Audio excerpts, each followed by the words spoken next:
Assalamualaikum, selamat pagi. Jumpa lagi dengan saya, channel para vlogger. Jangan lupa like, comment, subscribe, dan share sebanyak-banyaknya.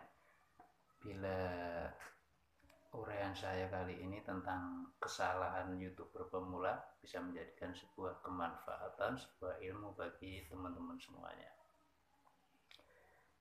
Teman-teman semuanya, kali ini saat pagi setengah siang ini, dibilang siang ya belum terlalu siang, dibilang pagi ya sudah agak siang. Memang kondisinya sudah agak panas. Teman-teman semuanya, di sini saya membagi atau menguraikannya menjadi 6 bagian. Kesalahan YouTuber pemula, YouTuber yang masih dini, YouTuber yang masih awam. Satu adalah berpikir instan. Dan yang kedua adalah tidak memikirkan target audiens. Dan yang ketiga adalah tidak membuat konten planning. Jadi kontennya tidak terplanning. Yang keempat adalah tidak kenal algoritma YouTube. Dan yang kelima adalah terlalu fokus visual. Yang keenam, butuh modal besar. Teman-teman semuanya, dari 6 uraian saya ini saya akan memaparkan atau menjabarkan satu persatu, yaitu pertama tentang atau yang ke-1 tentang kita berpikir instan. Instan atau spontanitas atau gertak sambel. Kita menginginkan konten kita dalam hitungan hari bisa booming, bisa meledak, banyak viewer, dan ada iklan masuk. Ini adalah pikiran yang salah, pikiran yang keliru kita bagi YouTuber pemula. Jadi jangan sampai berpikir demikian. Atau kita pahami saja segala sesuatu itu kalaupun memang bisa terjadi secara instan, sifatnya pun tidak akan bertahan lama. Jadi sebenarnya tidak hanya kita sebagai YouTuber saja. Suatu permasalahan apapun kalau sifatnya instan, spontanitas, tanpa berpikir panjang, maka yang kejadian adalah tidak akan terjadi kejadiannya dengan bertahan lama. Jadi yang sifatnya instan. Lain halnya bila sesuatu itu terbentuk dengan istilahnya bertahap, berproses, maka kejadiannya pun akan terbentuk dengan baik. Satu misal, satu contoh, buah ini kalau kita mendapatkannya masak atau matang dari pohon dengan matang yang keadaannya sudah tidak di pohon atau matang yang sudah dipetik, lain dari segi rasa, dari segi kualitas sudah lain tentunya. Untuk yang kedua adalah target audiens. Kita itu kadang lupa dengan target audiens, siapa yang akan menjadi pemirsa konten kita. Kita selalu egois, seakan kita bikin video ini sudah penuh dengan kebenaran. Jadi positive thinking yang buta menganggap konten kita itu sudah sempurna, sudah banyak yang benar, dan audiens itu bisa menerima atau menikmatinya dengan sesungguhnya. Padahal kita itu hanyalah optimis buta, positive thinking yang positive thinking buta. Jadi tanpa kita menyisir kebenarannya, audiens ini benar-benar suka dengan konten kita atau tidak. Untuk yang ketiga adalah tidak membuat konten planning. Jadi kita seakan ngawur, ya, tanpa planning, berpikir tentang karakter konten kita itu konten yang bagaimana. Nah, jadi kita tidak ada apa istilahnya tidak mengenal karakter konten kita sendiri. Kita sendiri itu belum mengenal karakter konten kita sendiri. Jadi kita sekedar bikin video, kita upload tanpa kita punya tujuan ke depan itu konten kita itu akan timbul karakter seperti apa. Dan yang keempat adalah tidak kenal algoritma YouTube.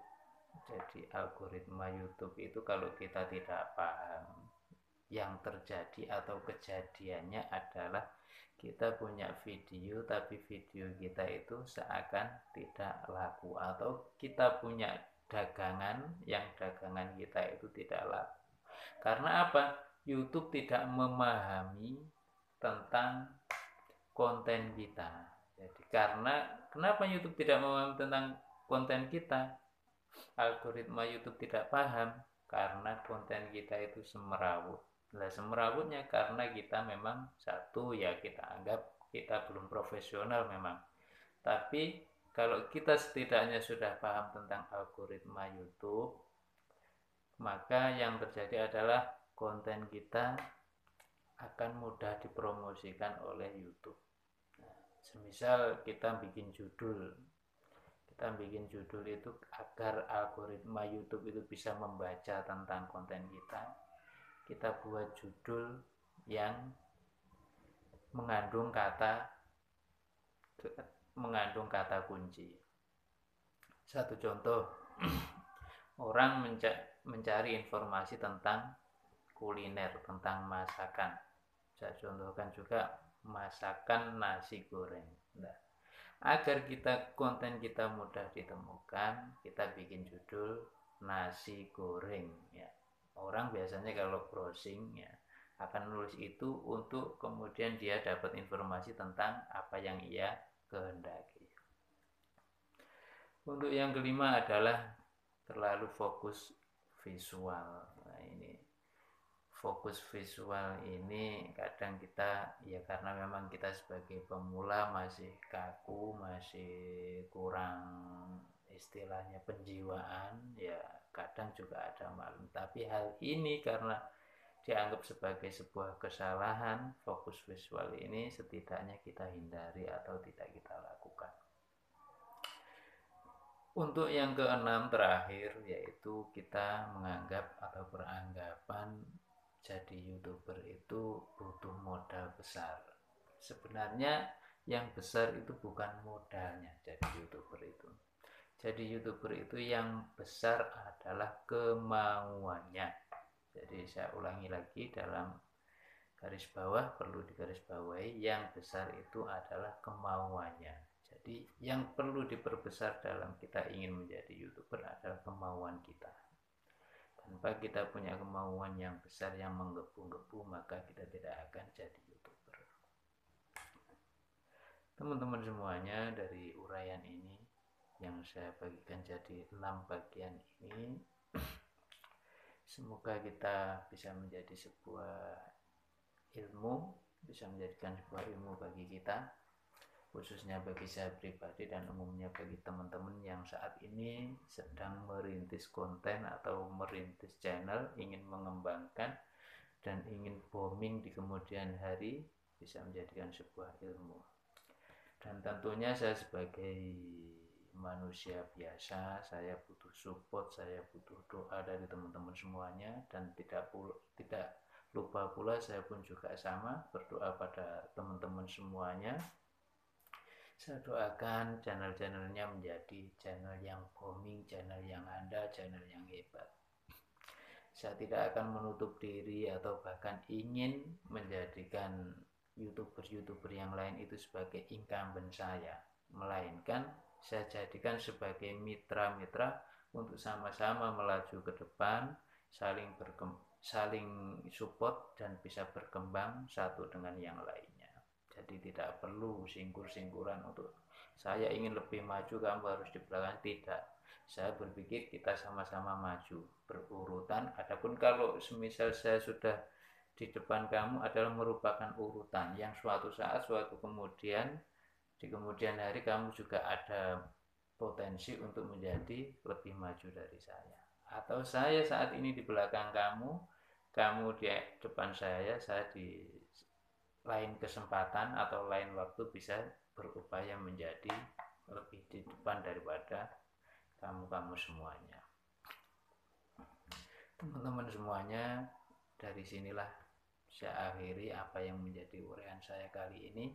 6 bagian tersebut setidaknya bisa kita jadikan sebagai sebuah renungan muhasabah diri, jadi agar konten kita kian hari kian berkembang. Teman-teman semuanya, dari sini saya berharap jangan lupa like, comment, subscribe, dan share sebanyak-banyaknya apabila ini dianggap bermanfaat dan berfaedah bagi teman-teman semuanya. Saya akhiri, wassalamualaikum warahmatullahi wabarakatuh.